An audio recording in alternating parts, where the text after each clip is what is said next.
दोस्तों एक बार फिर हम हाजिर हैं जम्मू कश्मीर की उन खबरों के साथ जिससे सीधा आपका ताल्लुक है और ख़ासतौर से ऐसी खबरें जिनकी तह में जानना ज़रूरी है कि उनकी तह में क्या है। और इसीलिए हमारे शुमारे का नाम है खबरों की तह तक। खबरों की तह तक में हमेशा की तरह हमारे साथ हैं शौकत अहमद लोन। शौकत, एक बार फिर से हम इस्तकबाल करते हैं अपने नाज़रीन का। और आज जो खबरें हैं जो बहुत ज़्यादा चर्चा में हैं, वो सबसे बड़ी खबर तो ये है कि जम्मू कश्मीर के लिए एक अच्छी खबर है।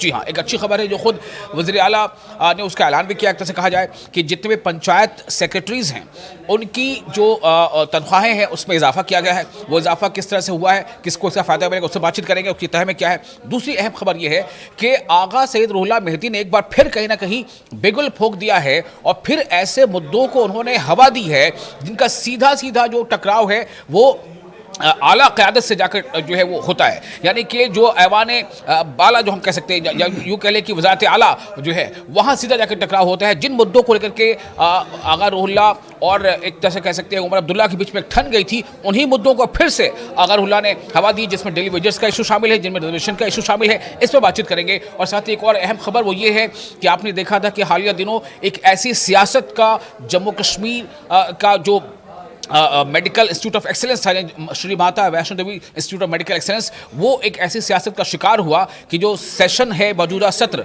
उसमें मेडिकल की पढ़ाई ही बंद हो गई, ताला लग गया। तो अब इसके बाद क्या कोई और दूसरा इदारा है जो इस कतार में खड़ा है कि क्या उस पर भी कुछ ऐसी ही उसकी भी नीयत थी, उसकी भी किस्मत कुछ ऐसी है? इस पर आज हम चर्चा करेंगे खासतौर से। तो शौकत, सबसे पहले शुरू करते हैं, आगा रूहुल्लाह ने आज जो कुछ कहा है वो क्या है? देखिए, मुझे लगता है कि आगा रूहुल्लाह ने कुछ दिन की खामोशी के बाद जो आज आपने खामोशी तोड़ दी है, इससे जम्मू कश्मीर की सियासत फिर तेज़ हो जाएगी।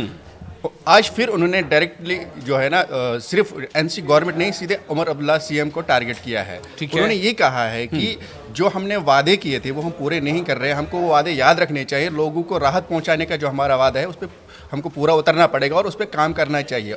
खास तौर पे इस मौके पे उन्होंने एक तो ये किए कि बिजली फीस एक तो माफ करने की बात हुई थी। ठीक है। वो बोल रहे कि माफ करना तो दूर की बात, बार बार बढ़ाया जा रहा है और सबके लिए यकसां बढ़ाया जा रहा है। कोई गरीब है, कोई अमीर है, कोई बीपीएल है, कोई एपीएल है, सबके लिए यकसां बढ़ाया जा रहा है। तो कुछ खास तबके हैं जिनको बहुत खमियाजा भुगतना पड़ रहा है। दूसरी बात, उन्होंने फिर रेगुलराइजेशन की जो डेली वेजर्स है, फिर उन्होंने और जो रिजर्वेशन इशू है उस पर उन्होंने खास तौर पे जिक्र किया कि भाई एक तो हमको बात करने नहीं दिया गया, फिर हम एहतजाज करने जा रहे थे वो भी नहीं करने दिया गया। स्टूडेंट खुद चाहते थे कि हुकूमत से बात करें, डायरेक्ट बातचीत हो जाए, वो भी नहीं होने दिया। तो बोल रहे उन्होंने फिर ये कहा कि अगर गवर्नमेंट ये कह रही है उसके जवाब में कि हमने तो अपना काम कर दिया, फाइल अब एलजी के ऑफिस में है, तो फिर उन्होंने ये सवाल किया कि कब तक रहेगी वो? कब तक है? सवाल ही अहम है कि आखिर ये फाइल कब तक है। मान लीजिए कि फाइल लंबे वक्त तक यूं ही वापस नहीं आती है या उस पर कुछ कार्रवाई करनी पड़ती है, तो आप क्या करेंगे? सवाल उनका ये बार बार ये है कि उमर अब्दुल्ला वो सवाल उठा रहे हैं कि आप इसमें मुदाखलत करें। बिल्कुल बिल्कुल, अगर वो फाइल नहीं आती है, वो लंबे समय तक एलजी ऑफिस में ही रहते, तो फिर क्या आप खामोश रहेंगे? और सबसे बड़ी बात है कि ये भी बता दें शौकत, उन्होंने खासतौर से कहा है, जो अभी आप बातचीत कर रहे थे, कि जो बीपीएल कैटेगरी में जो लोग आते हैं कम से कम आप उनकी तो जो बिजली की बिल बढ़कर है उनमें तो कुछ नजरसानी करो। उन्होंने ये भी कहा कि आमदनी के बुनियाद पर ये बिल तय होने चाहिए। बिल्कुल, इसको कैसे देख रहे हैं? हाँ बिल्कुल, उन्होंने कहा कि अगर आप सबका इस वक्त नहीं कर सकते हैं बिजली फीस माफ, जो 200 यूनिट आपने बात की थी फ्री बिजली का, एटलीस्ट जो गरीब तबका है, जो बीपीएल फैमिलीज हैं जिनका बजट बहुत मुतासिर हो रहा है, वो उन्होंने कहा कि पहले 1500 बढ़ाया, फिर 1800 कर दिया, अब और बढ़ाने की बात हो रही है, वो सब। तो उन्होंने इस सब का हवाला देते हुए कि एटलीस्ट एक तबके को तो राहत पहुंचाई जाए, बीपीएल तबके को तो एटलीस्ट ये वादा यहाँ तक ये वादा पूरा किया जो इलेक्शन में किया था। बिल्कुल। शौकत, क्या लग रहा है कि कहीं ना कहीं उमर अब्दुल्ला हुकूमत उस नहज पे आगे बढ़ रही है? चूंकि ये जो एक खबर बड़ी है कि पंचायत सेक्रेटरीज की जो सैलरीज थी, जो लेवल 2 तक थी, उसे बढ़ाकर लेवल 4 कर दिया गया है और इसका सीधा फायदा जो विलेज लेवल वर्कर्स हैं या मल्टीपर्पज़ वर्कर्स हैं या और दूसरे पंचायत लेवल की जो भी स्टाफ मेंबर्स हैं उनको फ़ायदा पहुंचेगा। तो ये कितना बड़ा ऐलान है? देखिए, अच्छी बात है, अगर कोई भी अच्छा फैसला होता है तो हमको वेलकम करना चाहिए। जहां हमको हुकूमत की खामियों को उजागर करना है, वही अगर कोई अच्छा स्टेप उठाया जाता है तो उसका वेलकम भी करना चाहिए। और मुझे लगता है ठीक है, अच्छी चीज़ है, अच्छा फैसला है।